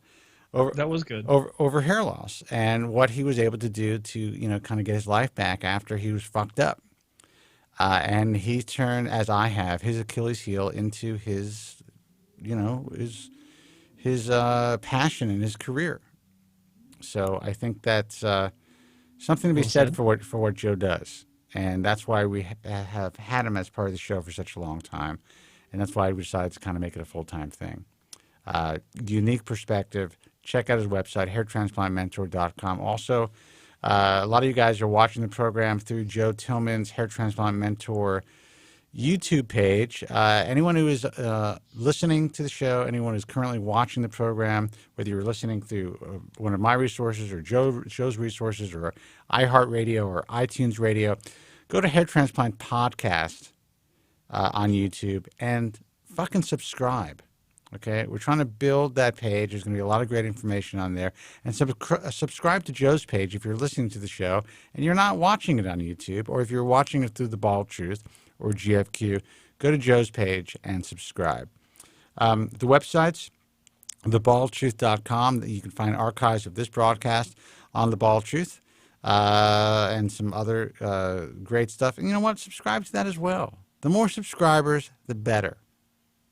That's, we're really trying to work hard again to spread the word about what's happening in the industry and actually the way the industry is devolving. As you can see from our Detroit caller, these young guys are going on YouTube, they're finding all this bullshit, sadly, and they're being led down a very dangerous path. Bald Jerry called in and said he was using RU58841, that who knows where the hell he got it from and how he's mixing it and what he was putting on his head, but he suffered with long-term, at least for a while, adverse side effects. That shit happens, guys. Be careful out there. BaldTruthTalk.com is our message forum. American Hair Loss Association, of course, for the American Hair Loss Association, and AmericanHairLoss.org for the American Hair Loss Association. And if you're considering surgical hair restoration, check out the International Alliance of Hair Restoration Surgeons at IAHRS.org. And, of course, those are the only doctors that Joe Tillman recommends as well. And this was not like a deal. Joe came to me and said, look, I'm going to get into this thing. I only want to work with IHRS recommended surgeons. And I was like, hey, that's cool. Thanks. Baseline requirement. Yeah. I appreciate you recognizing the importance of that shit where everyone else is just trying to sell something to you. Exactly. So anyway, guys, also I'm gonna let you take it away for hair loss experiences. Joe. Yeah, I want to thank, or we want to thank Hair Loss Experiences, a UK focused hair loss and hair transplant discussion forum for hosting the live stream yet again, helping to get the message out to the UK and to Europe at large. So thank you to Big Mac, the moderator and administrator of that forum, for his support. It's a great resource. It's just another example of people in the industry working together. Unfortunately, not a common thing to be found in the hair loss and hair transplant industry, but it is a great example of it working synergistically. A lot of ugly people in this industry. I'm not talking about just physically. I mean, just really fucked up people, just mean, unhappy, ugly haters who have caused a lot of needless ugliness in this business. And the truth is, we should all be on the same page, just trying to help everybody out. That's what it comes down to. It should be the hair loss community. Should be a community. It should really truly be community based, but you know what? It's fucked up. It really is. You guys have no idea. You guys have no clue. So please, whatever you're reading out there, take it with a grain of salt. Anytime you go on a message forum, take that with a grain of salt. Know that the flow of information is trying to be controlled. And in many ways it is. And you could watch things as they transpire on the online world. It just makes you sick. Just think about this for a moment. You've got, on any forum, you've got people that are using anonymous handles, not their real name, right, giving you medical advice. Think about that for a moment. These people are anonymous. You don't know who they are. You don't know what their motivations are. You don't know if they're getting paid to say something, paid to attack someone, paid to drag someone's name through the mud or spread false rumors, or if they're legitimate. You have no idea. And they're giving you medical advice. Also know someone is a moderator of any website and tries to steer the flow of information. That's a bad sign. Moderators are there to moderate. They are supposed to be silent, and if they discuss anything, it's the rules of the site. You are breaking the rules. This is why this action is happening. Good night. Yeah. That is it. If anything else is transpiring, you need to look at that with a jaundiced eye. All right, guys. We call it a night. Joe Tillman, thank you for being a part of the broadcast live from our TBT studios in Vancouver, British Columbia. I came to you live from Los Angeles, California. Until next time, be strong, God bless, and thank you so much for listening. Have a good night. Thank you very much. I'm sorry for any inconvenience you may have been put to prior to the program, and I'm glad you enjoyed it. And if you could now leave by the exits at the rear, that'd be splendid. Thank you. Good night. I always hear a lot of guys calling in, and they're always like, down and out about their haircuts. Sure. I lost my hair when I was 16 to 17 years old. That's heavy. Oh, man, I'm sorry to hear that. No, it's all good, man. And the funny thing is that I've learned to overcome it. And I've had a much,